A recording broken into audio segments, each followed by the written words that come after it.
Vous écoutez Radio Panique. Bonne soirée, mesdames et messieurs. Aujourd'hui, nous mettons en honneur un événement unique qui célèbre le bien-être, la créativité et la sororité. La journée du bien-être et de la créativité, organisée par Tulipan Design. Cet événement, qui en est déjà à sa 5e édition, se tiendra ce 30 novembre au Centre durable Elsenhof à Bruxelles. À travers des ateliers de discussion et un espace de réseautage, cette journée a pour ambition de rassembler des femmes de tout horizon autour d'activités qui mettent en avant le développement personnel, l'art et la connexion humaine. Pour mieux comprendre cette initiative et ce qu'elle propose, j'ai le plaisir d'accueillir aujourd'hui Edith Lakatos, fondatrice de Tulipan Design. Alors bonsoir. Qu'est-ce qui a inspiré la création de la journée du bien-être et de la créativité et quels sont ses principaux objectifs ?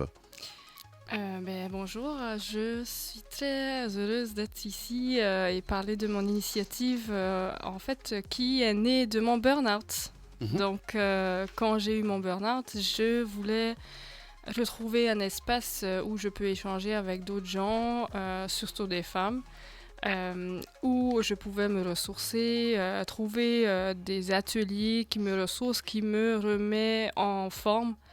Et en fait, j'ai pas vraiment trouvé.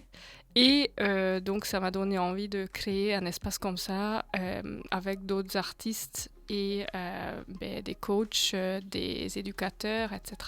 Donc, moi, j'ai commencé avec des ateliers bijoux. Donc, c'est ce que je voulais partager avec des autres parce que les bijoux me passionnent et en fait, c'est un outil de méditation pour moi.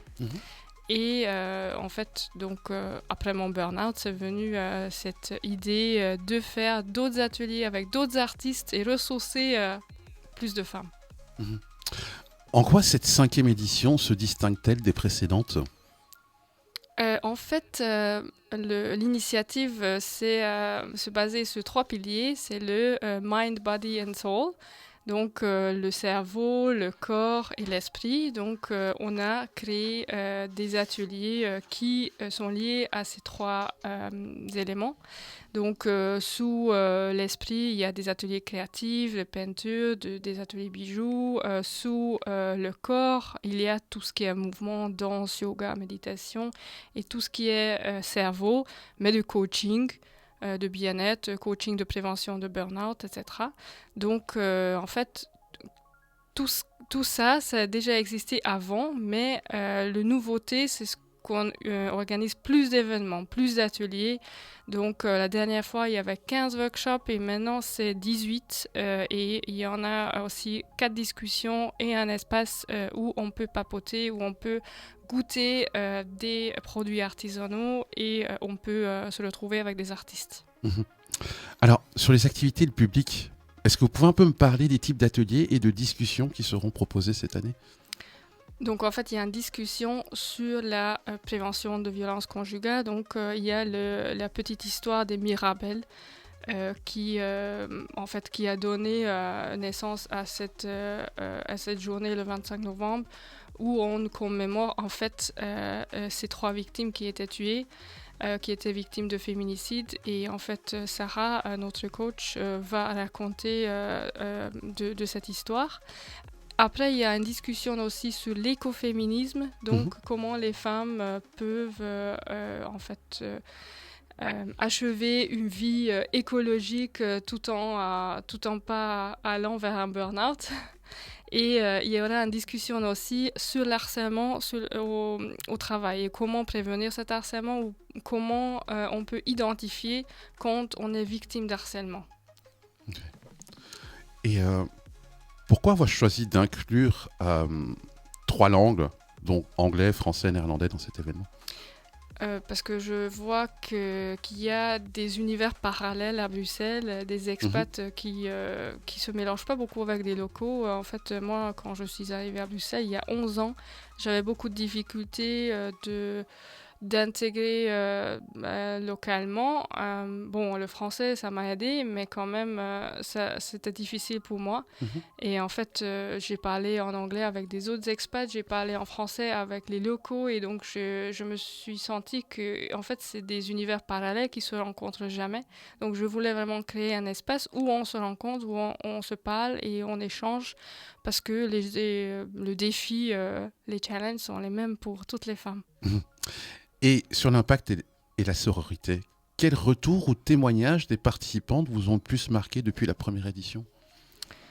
En fait, les femmes sont très contentes juste être femme, être une humaine pendant cet événement. Donc, on laisse tout titre ou tout casque à la porte et on entre dans les salles en tant que femme.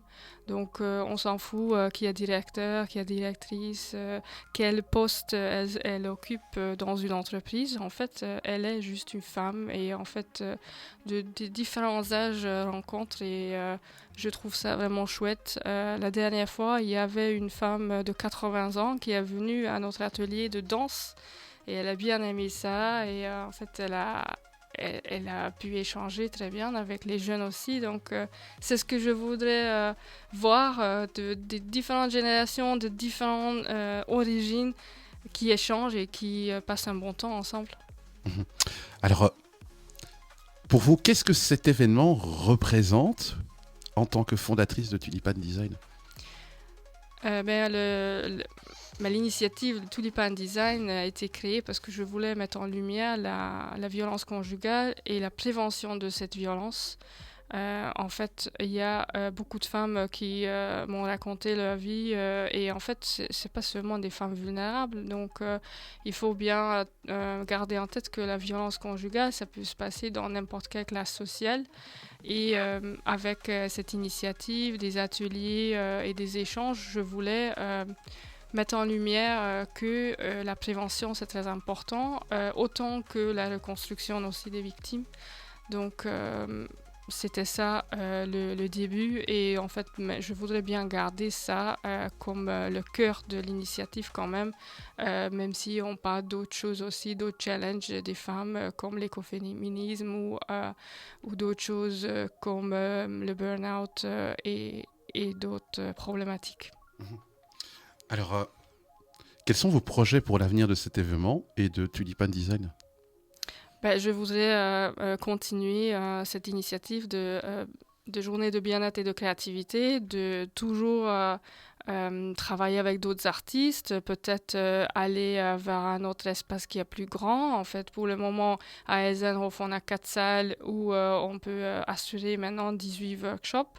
Donc, c'est pas mal déjà, mais en fait, mon ambition, peut-être un jour, tour les taxis, où on fait une centaine de workshops, pourquoi pas, avec des artistes, mais toujours avec des artistes locaux. Moi, j'ai envie de mettre en lumière des artistes locaux parce que c'est très difficile pour eux, mais ils font un travail magnifique. Donc, en fait, j'ai envie de promoter l'artisanat local. On sent qu'il y a beaucoup de passion quand vous expliquez ça. Est-ce que vous avez un message que vous aimeriez adresser aux femmes qui envisagent de participer pour la première fois ? Si vous voulez venir à un espace qui a plein de sororité, où vous pouvez vous sentir vous-même authentique et sans jugement de l'environnement, alors venez passer un bon moment avec nous. Et comment cette journée contribue-t-elle à créer un véritable sentiment de sororité entre les femmes ? Donc, comme j'ai dit, il n'y a pas de jugement et il y a le support, le soutien de chaque femme, en fait. Donc, on vient et on peut raconter sa vie, on peut échanger tout ce qu'on veut. Et en fait, si on ne veut pas échanger, on veut juste écouter, c'est tout à fait possible. Donc, en fait, en anglais, on dit c'est un safe space. Donc, c'est un environnement tout à fait safe et on respecte l'une et l'autre. Et je pense que c'est ça qui fait la sororité. Et ça se passe au Centre culturel flamand à Eisenhof. C'est bien ça, hein ? Oui, c'est ça. Alors, je vais juste retrouver l'adresse parce que je crois que je l'ai perdue. Oui, c'est le 12 et 14 avenue de la Couronne voilà, XL. Merci. Avenue de la Couronne. On y sera, on couvrira aussi l'événement. Merci, parce que ça fait déjà pas mal de temps qu'on discute. Merci, donc ça se passe ce 30 novembre à partir de 14h. à partir du matin, en fait, toute la journée. Donc, C'est toute la journée. c'est ça, venez quand vous voulez. Il y a 18 workshops, vous pouvez choisir et en fait régler sur place. Il y a, comme j'ai dit, un espace networking où vous pouvez venir aussi sans engagement et tester les produits locaux. Merci, Edith. Merci à vous. Vous écoutez Radio Panique.